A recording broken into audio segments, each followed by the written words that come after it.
So I just want to say congratulations. Congratulations that you finished day one. And I want to remind you guys again that the work you put in, you'll see results come out. I mean, the idea of the definition of insanity is doing the same thing over and over again and expecting different results.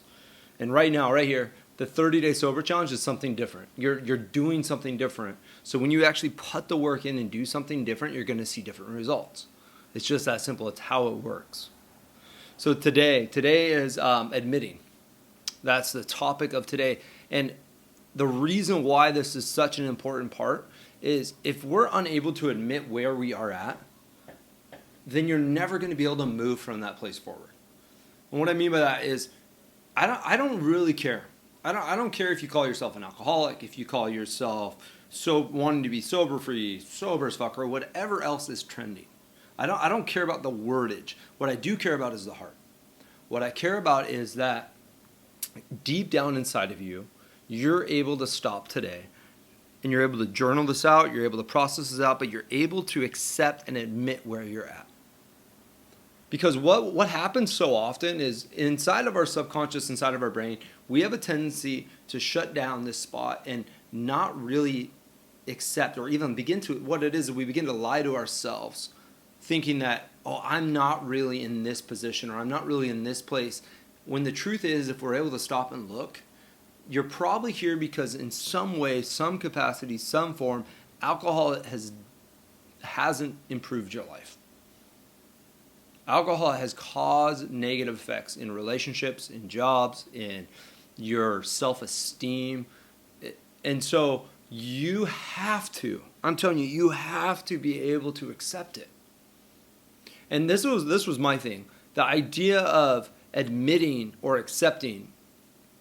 There was always this idea to me that if I admitted that I was an alcoholic, or if I admitted that I had an issue with alcohol or I abused alcohol, then all of a sudden by admitting it, it was basically like me saying that I'm going to settle and accept it the way it is, that I'm not going to change, I'm just going to settle here. But that's completely opposite of what is true. Here's truth. Until we're able to admit something, until we're able to say, hey, I'm Zach, I struggle with alcohol, or I have struggled with alcohol in my past, and it has caused negative effects in my life. Until I'm able to admit that, there's nowhere for me to look at and move forward in. Because if I can't admit it, if I can't accept it, if I can't be in that first, I can't move forward. Now, you may be simply sitting here going like, hey, I'm already in. I've already paid for the program. I'm in the 30-day challenge. I'm committed, so why are you even asking me this? Because I need you to take a hard gut check look and really accept it. I went to outpatient programs. I would sit in the rooms of AA for years. I would do these things. And I don't think I was able to fully admit where I was with my relationship to alcohol.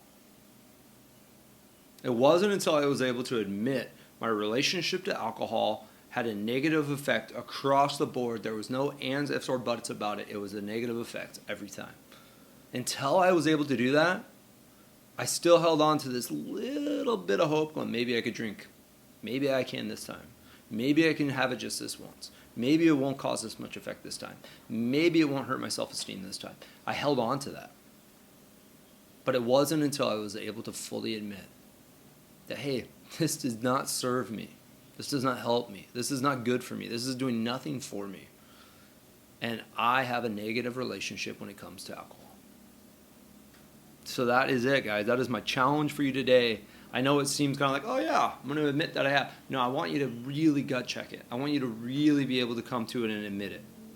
How? And so the question that I want you to sit with today, I want you to sit quietly with your pen, your journal. I want you to sit with it and just simply ask the question, how has my relationship with alcohol affected my life and my relationship with those around me? So just sit. And what I challenge you to do when you sit sometimes is just clear out every thought in your head. And the best way to do this is if you have a bunch of things you're worrying about, think about them for a minute. Give yourself 5 minutes to think about all the other stuff. And then go, okay, all I want to do is I'm going to ask this question over and over myself. How has my relationship with alcohol affected my life and those around me? And I want you just to clear your mind. And whatever comes to your head, don't think about it. Don't process it. Don't analyze it. Just write it down. Whatever comes into your mind, just write it down, write it down, write it down, write it down. We can come back to it and we'll look at it later, but just write it down for now. Hey, proud of you. Congratulations on day 2. You got it.